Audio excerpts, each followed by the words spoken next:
তো হ্যালো নমস্কার বন্ধুরা, চলো আজকে ভিডিওটা শুরু করা যাক। আজকে পার্সোনালি ছেলেদের কিছু পার্সোনাল প্রশ্ন জিজ্ঞেস করি আমি। তোমাদের মধ্যে কার কার বিয়ে করার ইচ্ছা আছে? তোমাদের মধ্যে কার কার বিয়ে করার বয়স হয়ে গেছে?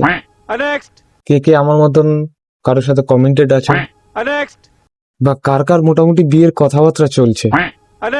তো মেন প্রশ্ন হচ্ছে, এখন অবধি কার কার বিয়ে করার ইচ্ছা আছে? कौन है ये लोग कहाँ से आते हैं ये?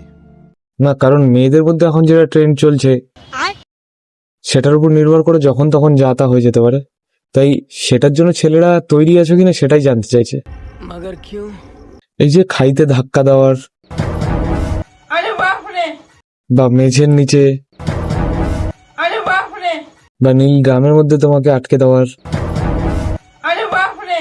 বিভিন্ন রকমের যে ট্রেন্ড গুলো চলছে, এগুলোর জন্য ছেলেরা প্রস্তুত থাকো।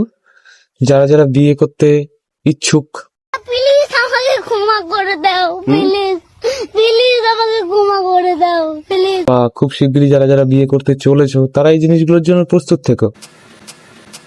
সেটা প্রেম করেই করো বা দেখাশোনা করেই করো। बड़ा हरामी हो बेटा। এর থেকে বেশি কিছু বলবো না। এর থেকে বেশি কিছু বললে সবাই বলবে আমি মেয়েদের খারাপ বানাচ্ছি। যদি কোনো মেয়ে দেখেও থাকো, আমি তোমাদের কথা বলছি না। সবাই খারাপ হয় না, আবার সবাই ভালো হয় না। যারা এই জিনিসগুলো করেছে আমি তাদের কথাই বলছি।